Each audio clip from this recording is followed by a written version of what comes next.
ఓకేనా? అందరికీ నమస్కారం. ఈరోజు రాష్ట్రంలో గౌరవ ముఖ్యమంత్రి గారు పదే పదే ఈ రాష్ట్రం దివాలా తీసిందని, రాష్ట్రంలో అప్పు పుడతలేదని చెప్పి పదే పదే మాట్లాడదాం వెనుక ఆంతర్యం ఏందని చెప్పి ప్రశ్నిస్తున్నాం. ఇదంతా కూడా ఒకవైపు ప్రజల్ని ప్రిపేర్ చేస్తూ, మరోవైపు ఉద్యోగుల మీదకి రిటైర్డ్ ఉద్యోగుల మీదకి ప్రజల్ని ఉసగొల్పుతున్నటువంటి పరిస్థితి చూస్తుంటే, ముఖ్యమంత్రి గారు దీని వెనుక ఒక పెద్ద స్కెచ్ చేసినట్టుగా, ఒక పకడ్బందీ ప్లాన్ తోటి ఒకవైపు ఉద్యోగస్తుని బ్లాక్మెయిల్ చేస్తూ భయపెడుతూ, మరోవైపు ప్రజల్ని ఆర్థిక ఇబ్బందులు ఉన్నాయని చెప్పేసి ప్రిపేర్ చేస్తూ ఇచ్చిన హామీలు ఎగవేసేందుకు, సంక్షేమ కార్యక్రమాలు ఎత్తేసేందుకు పెద్ద ఆలోచన చేస్తున్నట్టుగా స్పష్టమవుతున్నది. రేవంత్ రెడ్డి గారు ఏది చేసినా హోంవర్క్ చేస్తాడు. దీని వెనుక పెద్ద హోంవర్క్ ఉన్నది. రేవంత్ రెడ్డి గారు ఆలోచన విధానం చూస్తూ ఉంటే ఖచ్చితంగా ఇచ్చిన హామీలను ఎగవేసేందుకు, 6 గ్యారంటీలను ఎగేసేందుకు, అంతేకాకుండా సంక్షేమ కార్యక్రమాలని ఎత్తివేసేందుకు ఆయన చేస్తున్న ఒక పథకంలాగా కనపడుతున్నది. అందుకే కాబోలు ఒకవైపు ఈయన మాట్లాడుతూ మరోవైపు తుమ్మల నాగేశ్వరరావు కూడా అదే పాట పాడుతున్నాడు. అందరూ కలిసి ఒక నాటకం ఆడుతూ తెలంగాణ రాష్ట్రాన్ని అప్పుల రాష్ట్రంగా, మరి ఇలాంటి సంక్షేమ కార్యక్రమం ఇవ్వలేని పరిస్థితి ఉన్నదన్నట్టుగా ప్రజల్ని ప్రిపేర్ చేసే వెనుక మతలబ్ ఏముండదని చెప్పి అడుగుతా ఉన్నాను. రాష్ట్రం ఆర్థికంగా దివాలా తీసింది, అప్పులు పెరిగిపోతున్నాయి, ఆదాయం పెరగడం లేదు, నన్ను కోసిన పైసలు లేవని చెప్పేసి చెప్తున్న రేవంత్ రెడ్డి గారు మరి పీసీసీ అధ్యక్షుడిగా ఉన్నప్పుడు కూడా మీకు తెలుసు కదా ఈ రాష్ట్ర పరిస్థితి. పీసీ అధ్యక్షుడిగా ఉన్నప్పుడు కూడా అనేక మార్లు ఈ రాష్ట్రంలో 5,29,000 కోట్ల రూపాయలు అప్పు ఉన్నదని చెప్పి పదే పదే చెప్పిన మీరు మాట మార్చి నేను 3 లక్షల అప్పుని అనుకున్నా అని చెప్పి నేను పోలీస్ అకాడమీలో మాట్లాడుతూ చెప్తావు. నేను 3 లక్షల అప్పు అనుకున్నా, 3 లక్షల ఆదాయం అనుకున్నా, కానీ చూస్తే ఇన్ని లక్షల కోట్ల అప్పు ఉన్నదని చెప్తా ఉన్నారు. మరి 3 లక్షల కోట్ల అప్పు ఉంటే ఆ రోజు మరి 5,29,000 కోట్ల అప్పు ఉన్నదని ఎందుకు చెప్పినావు? అంటే నీకు అప్పుల సంగతి పూర్తిగా అవగాహన ఉండి ఈరోజు అధికారం కోసం అనేకమైనటువంటి హామీలు ఇచ్చి ఈరోజు ఏదో ఒక రకంగా ఈ రాష్ట్ర ఆర్థిక పరిస్థితి బాగాలేదు, గత ప్రభుత్వం పూర్తిగా దివాలా తీసింది, అందుకనే నేను ఈ సంక్షేమ కార్యక్రమం ఇవ్వలేనన్నట్టుగా తప్పించుకునే ప్రయత్నం చేసి ప్రజల్ని ప్రిపేర్ చేస్తున్న పరిస్థితి చూస్తే దీని వెనుక పెద్ద ఆలోచన ఉన్నట్టుగానే కనపడతా ఉన్నది. నువ్వే అంటావు చెడు చెవులో చెప్పాలా, మంచి మాట జనాల్లో చెప్పాలని. మరి ఈరోజు అదే చెడు నీవు చెప్పాలనుకునేది వారిని అక్కడ ఉన్నటువంటి జేసీ నాయకులు పిలిచి మాట్లాడవచ్చు కదా. నీవు ప్రజలకు ఉద్యోగస్తులకు మధ్యలో కాన్ఫ్లిక్ట్ ఏర్పాటు చేసే ప్రయత్నం చేస్తున్నావు. ప్రజల్ని ఉద్యోగస్తుల మీద గుసగొల్పే ప్రయత్నం చేస్తూ ఉన్నావు. ఇది గతంలో ఎన్నడూ చూడలేదు. రాష్ట్రానికి భరోసా ఇవ్వాల్సినటువంటి ముఖ్యమంత్రి ఇప్పుడు ఉద్యోగులను ప్రజలను భయపెడతా ఉన్నాడు. ముఖ్యమంత్రి అంటే ప్రజా సమస్యలు పరిష్కరించాలా, భరోసా కల్పించాల్సినటువంటి రాష్ట్ర అధినేత. ప్రజలకు భరోసా కల్పించి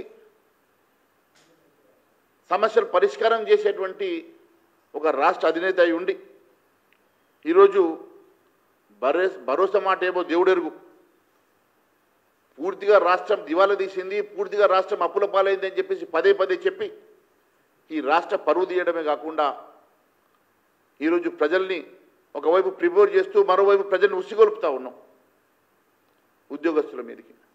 ఇది ఉద్యోగస్తులకు ప్రజలకు ఏం సంబంధం అని అడుగుతున్నా. ప్రజల్ని ఉద్యోగస్తుల మీదకి ఎందుకు ఉసిగొలుపుతా ఉన్నాను అడుగుతున్నా. అంటే వాళ్లకు డబ్బులు ఇవ్వడానికట సంక్షేమ కార్యక్రమం ఎత్తేయాలన్నట. మరి ఈరోజు 1,000 కోట్ల రూపాయలు నువ్వు బడా కాంట్రాక్టర్లకు నువ్వు బీ ట్యాక్సులు తీసుకొని వాళ్ళ బిల్లులు పాస్ చేస్తున్నప్పుడు కనరానటువంటి ఈ సమస్య ఈరోజు కేవలం ఉద్యోగస్తుల జీతభత్యాలు డిఏలు వారికి ఇవ్వాల్సినటువంటి పెండింగ్ బిల్లులు ఇవ్వడానికి ఆరోగ్యశ్రీ కట్ చేయాలన్నా, ఫీ రీఎంబర్స్మెంట్ కట్ చేయాలన్నా, రైతు భరోసా కట్ చేయాలన్నా చెప్పు అని అడుగుతా ఉన్నామంటే ఇంతకన్నా దుర్మార్గం ఇంకొకటి ఉన్నదా ముఖ్యమంత్రి గారు అని అడుగుతా ఉన్నా. అదే నువ్వు రాఘవ కన్స్ట్రక్షన్ మీ మంత్రి గారికి బిల్లులు ఇవ్వడానికి 100 కోట్లు 1000 కోట్ల రూపాయలు, బడా కాంట్రాక్టర్లకు ఇవ్వడానికి 100 కోట్లు 1000 కోట్ల రూపాయల కోసం బీ ట్యాక్సులు వసూలు చేసి మరి ఇస్తున్నటువంటి ఈ ప్రభుత్వం పాపం రిటైర్డ్ ఉద్యోగులకు వారికి రావాల్సినటువంటి జీత భత్యాలు కానీ పెండింగ్ బిల్లులు కానీ ఇవ్వడానికట ప్రజలకు ఇచ్చే సంక్షేమ కార్యక్రమాలకు అడ్డు పెడతా ఉన్నావు. ఇంతకన్నా మోసం, ఇంతకన్నా దగా ఇంకొకటి ఉన్నదా ముఖ్యమంత్రి గారు అని అడుగుతా ఉన్నాను. ఇలాంటిది గతంలో మనం ఎన్నడూ చూడలేదు. ఈ రాష్ట్ర ప్రజానీకానికి భరోసా కల్పించాల్సినటువంటి ముఖ్యమంత్రి గారు ఈరోజు మీరే ప్రజల మధ్యలో భయాందోళన కల్పిస్తూ ఉన్నారు. రాష్ట్రానికి అప్పులు పుడతలేవని, అప్పుల కోసం వెళ్తే దొంగలు చూసినట్టు చూస్తున్నారని చెప్తున్నావు ముఖ్యమంత్రి గారు. ఇంతకన్నా దుర్మార్గమైనటువంటి స్టేట్మెంటు ఇంకొకటి ఉండదు. ఇంత దుర్మార్గంగా ఒక ముఖ్యమంత్రి మాట్లాడడం అంటే ఇంతకన్నా నీచం ఇంకొకటి ఉండదని చెప్పి తెలియజేస్తా ఉన్నాను. మీరు మాట్లాడేదాని వెనుక నీ మతలబేందో నాకు తెలుసు, నువ్వు మాట్లాడేదాని ఉద్దేశం ఏందో మాకు అర్థమవుతున్నది.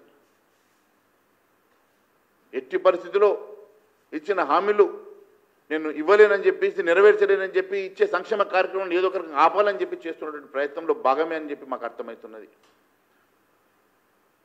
నువ్వు ఖరీఫ్లో ఇవ్వాల్సినటువంటి రైతు బంధు కానీ రబీలో ఇవ్వాల్సినటువంటి రైతు బంధు కానీ ఇవ్వలేనటువంటి పరిస్థితిలో దానికోసం సాక్షాత్ యూనివర్సిటీ భూముల్ని తాకట్టు పెట్టి 10,000 కోట్లు తీసుకొచ్చి ఆ డబ్బులతోటి రైతు భరోసా ఇస్తానని చెప్పినటువంటి రేవంత్ రెడ్డి గారు మరి ఆ డబ్బుల్ని మళ్ళా బడా కాంట్రాక్టర్లకి బిల్లులు పెట్టుకుంటావు కదా, బడా కాంట్రాక్టర్లకి కమిషన్ల కోసం బిల్లులు ఇప్పించుకుంటావు కదా, ఆ రోజు ఎందుకని రైతు భరోసాని ఆ డబ్బులతో ఇవ్వలేకపోయినావో సమాధానం చెప్పాలని అడుగుతా ఉన్నాం.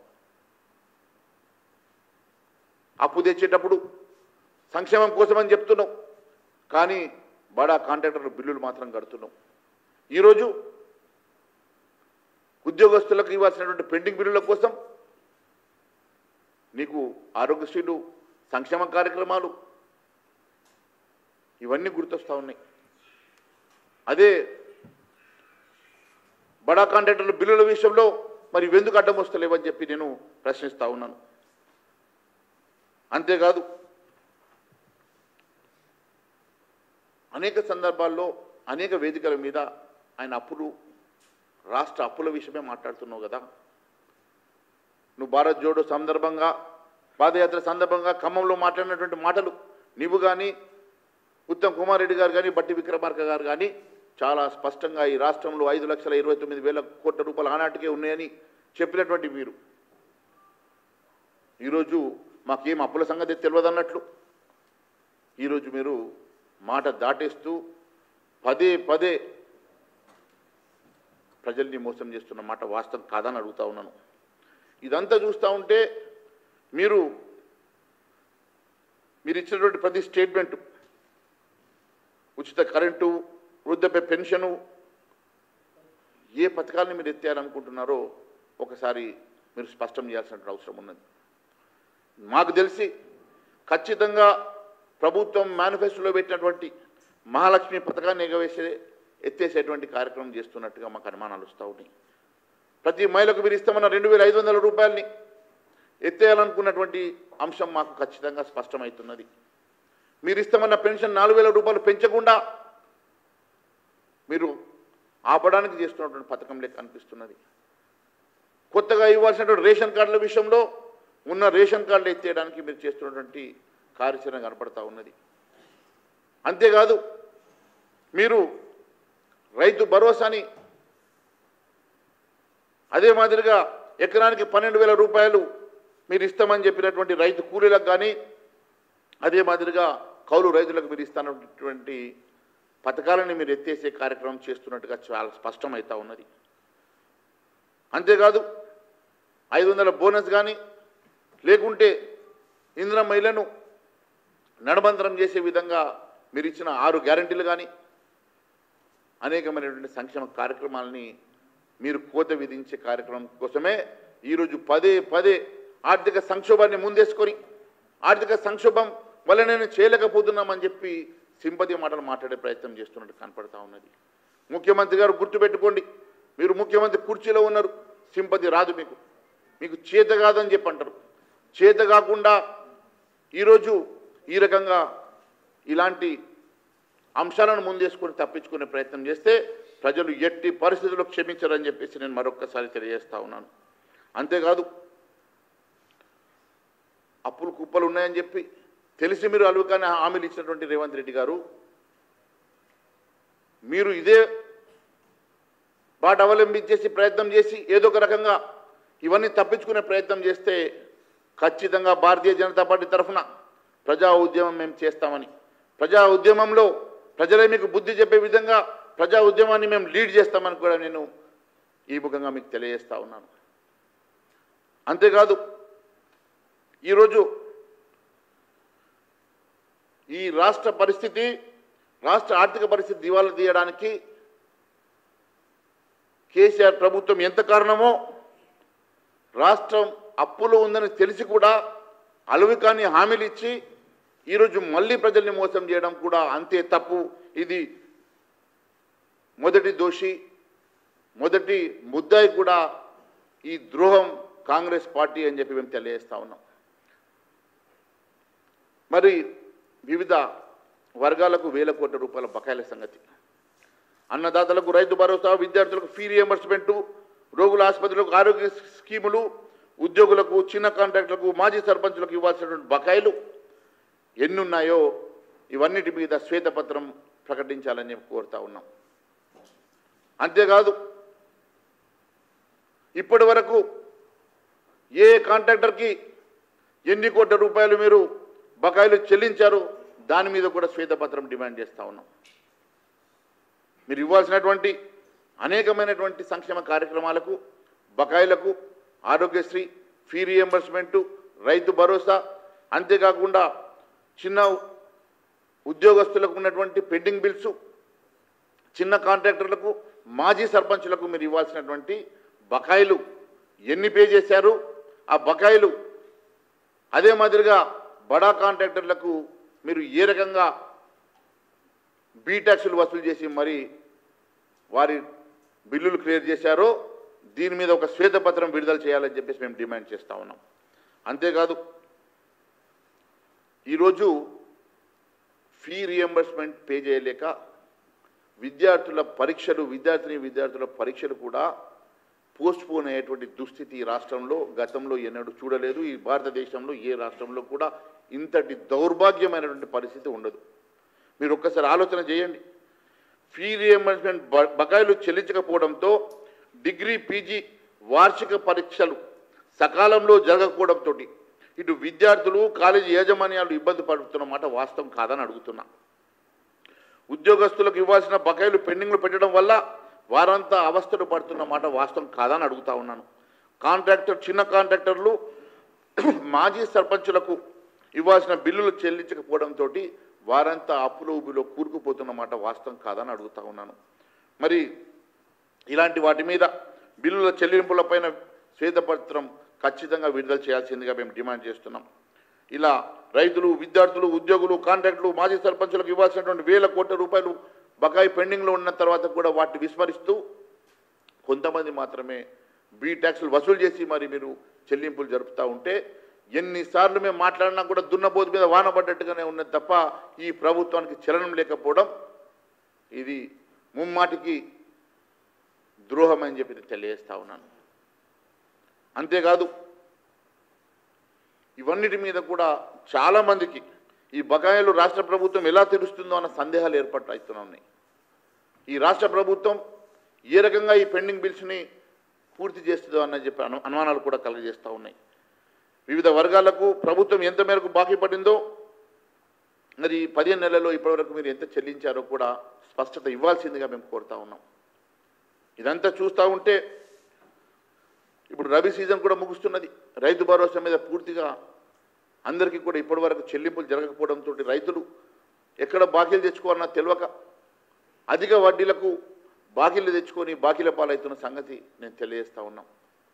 ఇటు ఒకవైపు బ్యాంకుల్లో కూడా వారికి రుణాలు దొరకక ఈరోజు మీరు ఇస్తామన్నటువంటి భరోసా సమయానికి రాక ఈరోజు పూర్తిగా రైతాంగం ఇబ్బంది పడుతున్న సంగతిని మరొకసారి గుర్తు చేస్తూ ఉన్నాం. అంతేకాదు ఈరోజు ఈ రాష్ట్రంలో విద్యార్థుల జీవితంతో కాంగ్రెస్ పార్టీ ఏ రకంగా ఆడుకుంటా ఉన్నదో, వారి జీవితంతో ఏ రకంగా చెలగాటం ఆడుతూ ఉన్నదో, ఈరోజు ఫీ రియంబర్స్మెంట్ చెల్లించకపోవడంతో వారి వార్షిక పరీక్షలు కూడా సమయానికి జరగక డిగ్రీ పీజీ చెందినటువంటి విద్యార్థులు ఈరోజు ఇబ్బంది పడుతూ ఉంటే మరోవైపు మేనేజ్మెంట్ కూడా ఇబ్బంది పడుతున్నటువంటి సందర్భం కనబడతా ఉన్నది. ఒకవైపు బాసరలో IIITలో మీరు చూస్తూ ఉంటే కాంట్రాక్ట్ ఉద్యోగస్తులు పిహెచ్డి చదువుకొని ప్రొఫెసర్లుగా అసోసియేట్ ప్రొఫెసర్లుగా పనిచేస్తున్నటువంటి అనేక మంది గత నెల రోజుల నుంచి విద్యార్థులకు బోధన చేయకుండా వాడు రోడ్ల మీద కూర్చొని నిరసన తెలుపుతూ ఉంటే కనీసం ఆ సమస్యను పరిష్కారం కూడా చేసే పరిస్థితిలో ఈ ప్రభుత్వం లేకపోవడం, ఆ విద్యార్థులకు నెల రోజుల నుంచి టీచింగ్ లేక ఎగ్జామ్ టైం వస్తూ ఉంటే ఈరోజు క్లాసెస్ జరగకుండా వారు ఇబ్బంది పడుతూ ఉంటే కనీసం దాని మీద ప్రభుత్వం స్పందించకపోవడం చూస్తూ ఉంటే చాలా బాధాకరంగా ఉన్నది. ఎందుకంటే ఎడ్యుకేషన్కి మంత్రి కూడా లేడు, ముఖ్యమంత్రి గారు చూసుకోవాలి.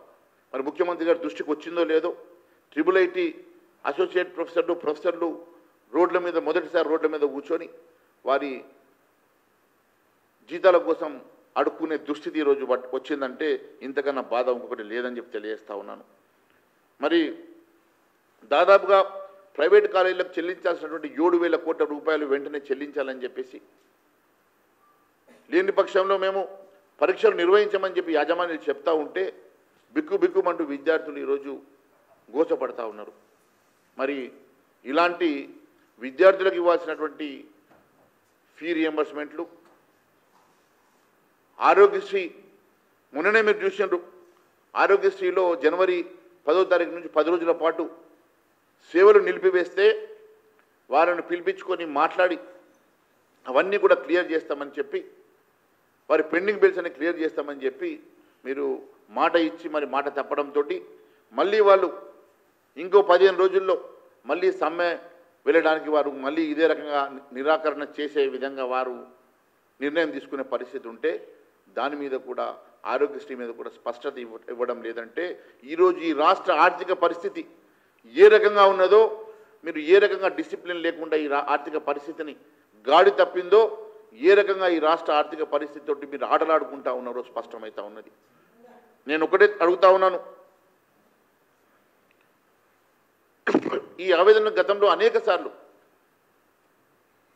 కాలేజ్ యాజమాన్యాలు పోయి చెప్పుకున్నా మీకు చీమ కుట్టినట్టు కూడా లేకపోవడం, ఈరోజు పరీక్షలు వాయిదా పడ్డా కూడా మీరు దాని విషయంలో కూడా పట్టించుకోకుండా విద్యార్థుల జీవితాలతో ఆటలాడుతూ ఉంటూ వారి సమస్య పరిష్కారం కోసం వారికి డబ్బులు విడుదల చేయకపోవడం వెనుక మరి మతలబేందో. కానీ సమయానికి బడా బాబులకు మాత్రం మీరు పెద్ద బిల్లులు రిలీజ్ చేయడం, మీ మంత్రులకు సంబంధించినటువంటి కంపెనీలకు సైతం ఈరోజు 100 కోట్ల రూపాయలు మీరు ప్రియారిటీ బేసిస్ మీద బిల్లులు ఇవ్వడానికి 100 కోట్ల రూపాయలు మీ దగ్గర ఉంటాయి. కానీ ఫీ రియంబర్స్మెంట్ కోసమో ఆరోగ్యశ్రీ పథకాల కోసమో మీకు డబ్బులు చెల్లించడానికి నిధులు లేవనడం వెనుక ఆంతర్యం ఏమున్నదని చెప్పి అడుగుతా ఉన్నాం. మాజీ సర్పంచుల బిల్లులు ఏడాది దాటినా ఇంకా లేదని చెప్పి 20% కమిషన్ అడుగుతున్నట్టుగా మాకు ఆరోపణలు వస్తున్నాయి. చివరకు ఏ పరిస్థితి అంటే చిన్న కాంట్రాక్టర్లు పోయి సెక్రటేరియట్ గేటు ముందు, ఉప ముఖ్యమంత్రి గేటు ముందు ధర్నా చేసేటువంటి సిచ్యువేషన్ వచ్చిందంటే గతంలో ఎన్నడూ విననటువంటి చిన్న కాంట్రాక్టర్లు సెక్రటేరియట్ పోయి ఉప ముఖ్యమంత్రి గేటు ముందు ధర్నా చేసి 20% కమిషన్ గవర్నమెంట్ అని స్లోగన్ ఇచ్చేటువంటి దుస్థితికి ఏర్పడ్డదంటే ఇంతకన్నా నీచంగా ఘోరమైనటువంటి ప్రభుత్వం గతంలో ఎన్నడూ మేము చూడలేదని చెప్పి తెలియజేస్తా ఉన్నాం. మరి వారికి ఇవ్వాల్సినటువంటి చిన్న చిన్న బిల్లులు మాజీ సర్పంచుల కోసం ఒక 1000 కోట్ల రూపాయలు కేటాయించలేని ప్రభుత్వం, చిన్న కాంట్రాక్టర్ల కోసం 1500 కోట్ల రూపాయలు కేటాయించలేని ప్రభుత్వం బడా కాంట్రాక్టర్లకు మాత్రం 1000 కోట్ల రూపాయలు ఇస్తూ ఉన్నది. నేను ఒకటే అడుగుతా ఉన్నాను, ఈరోజు రాష్ట్ర వ్యాప్తంగా మొన్న కూడా జిహెచ్ఎంసీ పరిధిలోని కాంట్రాక్టర్లు 1100 కోట్ల రూపాయలు బకాయిలు ఉన్నాయి చెల్లించాలని చెప్పి ఇద్దరు కాంట్రాక్టర్లు కూడా కిరోసిన్ పోసుకొని నిప్పంటించుకునే ప్రయత్నం చేస్తే సహచర కాంట్రాక్టర్లు కాపాడిన మాట కూడా గుర్తు చేస్తూ ఉన్నా. ఒకవైపు మాజీ సర్పంచులు, మరోవైపు చిన్న కాంట్రాక్టర్లు, జిహెచ్ఎంసీలో ఉన్నటువంటి చిన్న చిన్న కాంట్రాక్టర్లు కూడా ఈరోజు రాష్ట్ర ప్రభుత్వం నిలదీసి సెక్రటేరియట్ సాక్షిగా ధర్నా చేసేటువంటి పరిస్థితి వచ్చినా కూడా మీకు చీమ కొట్టినట్టు కూడా లేకపోవడం, ఇదంతా చూస్తూ ఉంటే మరి ఈ ప్రభుత్వాన్ని మీరు ఏ రకంగా నడుపుతూ ఉన్నారో, ఈ ప్రభుత్వం ఏ రకంగా ఆర్థికంగా గాడి తప్పిందో ఈ రాష్ట్ర ప్రభుత్వానికి, రాష్ట్ర ప్రజలకు అర్థమవుతున్న సంగతి నేను తెలియజేస్తా ఉన్నాను. ఉద్యోగ ఉపాధ్యాయ సంఘాల జేఏసీ నేతలు సీఎం ఉప ముఖ్యమంత్రి బట్టి విక్రమార్క గారిని కలిసినప్పుడు 7 మార్చి 2025 రోజు 7th మార్చ్ 2025 రోజు మరి జేఏసీ నాయకులందరూ కూడా, మరి ఉద్యోగ ఉపాధ్యాయ జేఏసీ నాయకులంతా కూడా బట్టి విక్రమార్క కలిసినప్పుడు వారికి దాదాపు 10,000 కోట్ల రూపాయలు విడుదల చేయాలని, 10,000 కోట్ల రూపాయలు బకాయి ఉందని, వారికి 8,000 కోట్ల రూపాయల వరకు మరి ఉద్యోగ లీవ్ సిలిండర్లు, లీవ్ ఎన్కాష్మెంట్స్, ఆర్జిత సెలవులు, మెడికల్ రీఎంబర్స్మెంట్లు, టీజీఎల్ఐ, గ్రూప్ ఇన్సూరెన్స్ లాంటి బిల్లులు కలిపి 8,000 కోట్లు పెండింగ్లు ఉన్నట్లు, అదే మాదిరిగా అవి కాకుండా సిపిఎస్ ఉద్యోగులకు సంబంధించిన మరో 2,000 కోట్ల బిల్లులు పెండింగ్ ఉన్నాయని, రిటైర్మెంట్ బెనిఫిట్స్, పెండింగ్ డిఏలు, డిఆర్లు ఇవ్వకుండా ఎన్నాళ్ళు కాలయాపన చేస్తారని చెప్పేసి రిటైర్డ్ ఉద్యోగులు కాంగ్రెస్ సర్కార్ని ప్రశ్నిస్తుంటే కనీసం వారి అంశం లోపల సమస్య పరిష్కారం చేయాలనే ఆలోచన లేకుండా మరోవైపు మీరే ప్రజల్ని వారి మీద కుసగొల్పేటువంటి ప్రయత్నం చేయడం, ప్రజలకు ఏం సంబంధం అని అడుగుతున్నా. ప్రజల్ని ఉద్యోగస్తుల మీద కుసగొల్పేటువంటి ముఖ్యమంత్రిని గతంలో ఈ భారతదేశ చరిత్రలో ఎవరు చూడలేదు. ప్రజల్ని ఉద్యోగస్తుల మీదకి ఉసుగొల్పి మీరు ఏం సాధించాలనుకుంటున్నారో, ఏం చెప్పాలనుకుంటున్నారో, దీని వెనుక మీకు ఉన్నటువంటి మాస్టర్ ప్లాన్ ఏందో మాకు అర్థమవుతుంది రాజకీయ నాయకులకు. కానీ ప్రజల్ని ఈరోజు మీరు ప్రజలకు ఇస్తామన్నటువంటి సంక్షేమ కార్యక్రమాలు ఇవ్వరు, ప్రజలకు ఇస్తామన్న హామీలు ఇవ్వరు, ప్రజలకు ఇచ్చిన 6 గ్యారెంటీలు ఇవ్వరు, ప్రజలకు ఇవ్వాల్సినటువంటి ఏ ఒక్క సమస్య పరిష్కారం కోసం మీరు ముందుకు రారు. కానీ ప్రజల్ని మాత్రం వాడుకొని ఉద్యోగస్తుల మీద గుసిగొల్పే ప్రయత్నం చేస్తున్నారు కనుక రాజకీయ మతలబు ఏందో మాకు తెలుసు అని చెప్పి తెలియజేస్తా ఉన్నాను. మీరు ఎన్ని రకాలుగా ఈరోజు మీరు ఆలోచన చేసి ఎన్ని రకాలుగా ప్రజలను గుసిగొల్పే ప్రయత్నం చేసినా ప్రజలకు పూర్తి అవగాహన ఉన్నది మీ మీద, ఈ ప్రభుత్వం మీద. ప్రజలు అన్నీ అర్థం చేసుకోగలుగుతున్నారు కాబట్టి ప్రజలు ఈరోజు స్థానంతో ఉన్నారు. ఏ స్థానం అయితే ఈరోజు ముఖ్యమంత్రి గారికి కావాలనో ముఖ్యమంత్రి గారు స్థానం తప్పుతున్నారు. కానీ ప్రజలు స్థానంగా పరిశీలిస్తూ ఉన్నారు. ఈ రాష్ట్రంలో జరుగుతున్నటువంటి అనేకమైనటువంటి అంశాలను వారు ఖచ్చితంగా ఆలోచన చేస్తూ ఉన్నారు. ఏ రోజైతే ప్రజలు తిరుగుబాటు చేస్తారో ఆ రోజు రేవంత్ రెడ్డి గారికి దాచుకోవడానికి కూడా జాగా లేకుండా తప్పించుకు తిరగాల్సిన పరిస్థితి వస్తుందని తెలియజేస్తా ఉన్నాను.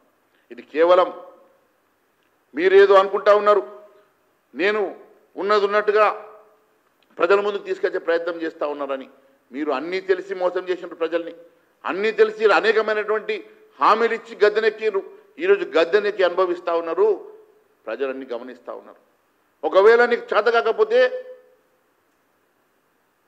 నీకు తెలిసి అప్పుడు ఎన్నున్నాయని తెలిసి నువ్వు ఇచ్చిన తప్పుడు హామీలు ఇచ్చి అధికారం ఎక్కి గద్దెనెక్కి ఈరోజు అనుభవిస్తున్నటువంటి రేవంత్ రెడ్డి గారు ఈరోజు మీకు చేత కాకుంటే వెంటనే ప్రజా తీర్పును కోరండి, ఈ ప్రభుత్వాన్ని డిజాల్వ్ చేయండి, ప్రజా తీర్పును కోరండి.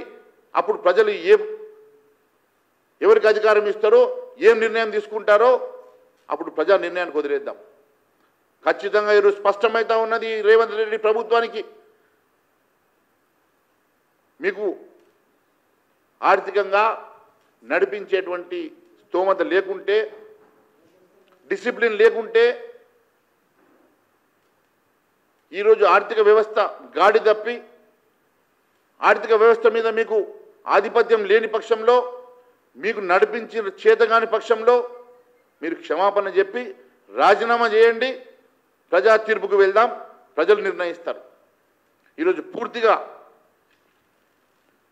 ఈరోజు ఉన్నటువంటి పరిస్థితి చూస్తూ ఉంటే ఖచ్చితంగా ఈ రాష్ట్రంలో మీరు ఆర్థిక ఎమర్జెన్సీ విధించే విధంగానే ఆలోచన చేస్తున్నట్టుగా స్పష్టమవుతా ఉన్నది. ఈరోజు భారతదేశం ఈరోజు క్లిష్ట పరిస్థితిలో ఉన్నది. ఒకవైపు రెండు దేశాల మధ్యలో ఉద్రిక్తత ఏర్పడతా ఉన్నది. రేపు ఏదో రకంగా వారు మొదలైపోతే వారిని అడ్డం పెట్టుకొని మరింత ఆర్థిక సంక్షోభాన్ని చూపించి మీరు ఫైనాన్షియల్ ఎమర్జెన్సీ పెట్టే ఆలోచన చేస్తున్నట్టుగా స్పష్టమవుతున్నది. మీరు ఫైనాన్షియల్ ఎమర్జెన్సీ పెట్టి ఉద్యోగస్తుల జీతాలు కట్ చేసి సంక్షేమ కార్యక్రమాలు బంద్ పెట్టి దాన్ని అడ్డంగా ఉపయోగించుకొని ఈరోజు ఆర్థిక సంక్షోభాన్ని ముందు పెట్టి మీరు ఖచ్చితంగా అన్ని ఎగగొట్టాల్సినటువంటి ఆలోచనలో ఉన్నట్టుగా చాలా స్పష్టమవుతుంది. మీరు ఆర్థిక ఎమర్జెన్సీ ఫైనాన్షియల్ ఎమర్జెన్సీ పెట్టేటువంటి ప్రయత్నం చేస్తున్నట్టుగా స్పష్టమవుతున్నది. ఎట్టి పరిస్థితుల్లో మేము ఊరుకునే సమస్య లేదు. మేము ప్రజల పక్షాన నిలబడతాం, ప్రజల పక్షాన పోరాటం చేస్తాం, ప్రజా ఉద్యమం తీసుకొస్తాం. మీరు ఇచ్చిన సంక్షేమ కార్యక్రమం ఇచ్చే వరకు ప్రజల వెంటే ఉంటాం, పోరాటం చేసి మెడలు వంచుతామని చెప్పి తెలియజేస్తా ఉన్నాను. మీ ఆలోచన దుర్మార్గమైనటువంటి ఆలోచన, మీ ఆలోచన ప్రజా వ్యతిరేకమైనటువంటి ఆలోచన. మీరిచ్చిన హామీలు ఎగ్గొట్టడానికి ఏదో ఒక రకంగా అవకాశం కోసం ఎదురు చూస్తున్నటువంటి రేవంత్ రెడ్డి గారు ఏదో ఒక రకంగా ప్రజలకు ఏదో తప్పుడు చెప్పి మాయ చెప్పి అబద్ధాలు చెప్పి ఈరోజు దాన్ని అడ్డు పెట్టుకొని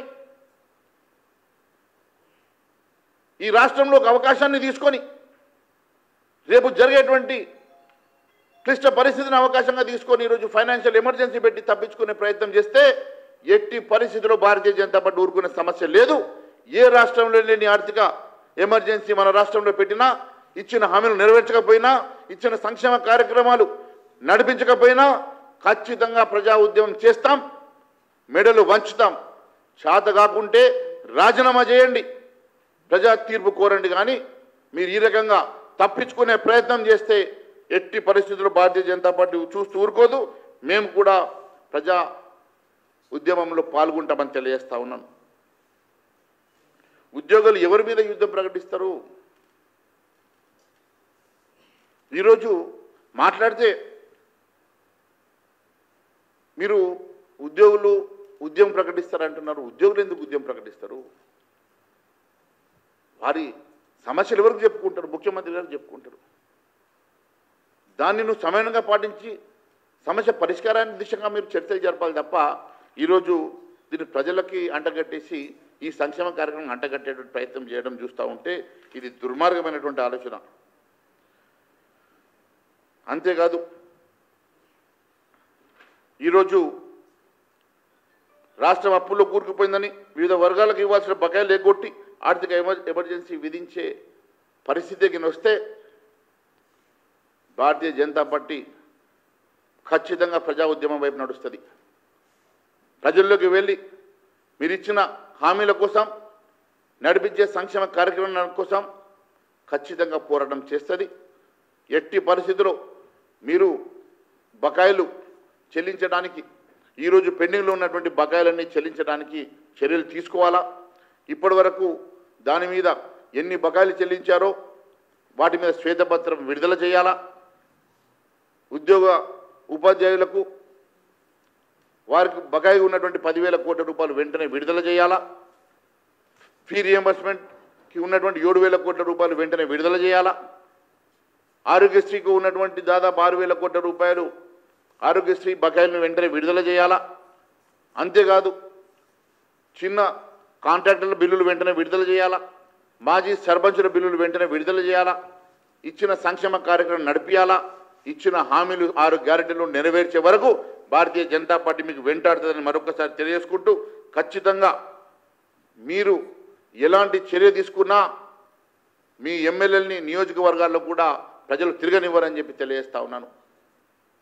మీరు ఈ సంక్షేమ కార్యక్రమం ఎగబెట్టినా, ఇచ్చిన హామీలు నెరవేర్చకపోయినా, ఆర్థిక ఎమర్జెన్సీ వైపు అడుగులు వేసినా మీ ఎమ్మెల్యేలు రాజీనామా చేసే వరకు ప్రజల్లో తిరుగుబాటు తీసుకొచ్చి ఖచ్చితంగా ప్రజలు తిరుగుబాటు చేసి మీ ఎమ్మెల్యేలను కూడా గ్రామంలో తిరగనివ్వరని తెలియజేసుకుంటూ, మీరు ఇలాంటి ముఖ్యమంత్రిగా ఉండి ఇలాంటి తప్పుడు కూతలు మాట్లాడడం, తప్పుడు సంకేతాలు ప్రజల్లోకి ఇవ్వడం అది మంచిది కాదు అని మరొకసారి తెలియజేసుకుంటూ ధన్యవాదాలు తెలియజేస్తాను.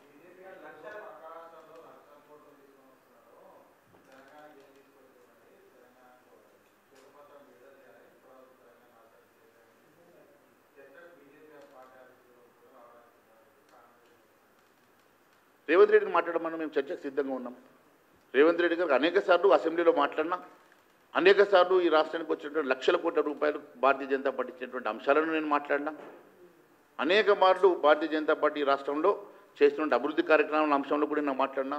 నిన్న వాళ్ళ మంత్రులే గడ్కరీ గారి సభలో వాళ్ళ మంత్రులు చెప్తా ఉన్నారు, అడిగినల్లా మాకు గడ్కరీ గారు ఇచ్చారు, అడిగిన నిధులన్నీ ఇచ్చారని చెప్పి వారి స్వయంగా వారి మంత్రి కోమటిరెడ్డి గారు నిన్న మాట్లాడారు. అనేకసార్లు అసెంబ్లీలో కూడా మాట్లాడారు.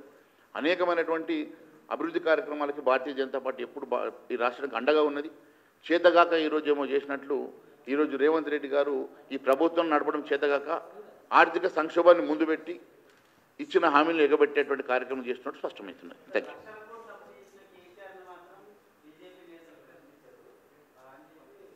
లక్షల కోట్లు అప్పు చేసిందనే మేము అనేక సార్లు ఉద్యమం చేసిన తర్వాత కేసీఆర్ ఈరోజు గద్దె దిగిండు. ఈరోజు గద్దెనెక్కి ఈ అంశాలు తెలిసి లక్షల కోట్ల అప్పు ఉన్నదన్న అంశాలు తెలిసి ఈరోజు అనేకమైనటువంటి అమలు కానిటువంటి హామీలు, అమలుకు నోచుకునేటువంటి హామీలు ఇచ్చి గద్దెనెక్కినటువంటి రేవంత్ రెడ్డి మరి ఉన్నటువంటి సంక్షేమ కార్యక్రమాన్ని నడిపిస్తలేడు, లేనటువంటి అనేకమైనటువంటి అంశాల గురించి మాట్లాడతలేడు. ఈరోజు ఆర్థిక సంక్షోభాన్ని ముందు పెట్టి తప్పించుకునే ప్రయత్నం చేయడం ఇది నిజంగా ప్రజాద్రోహం అని తెలియజేస్తా ఉన్నాను.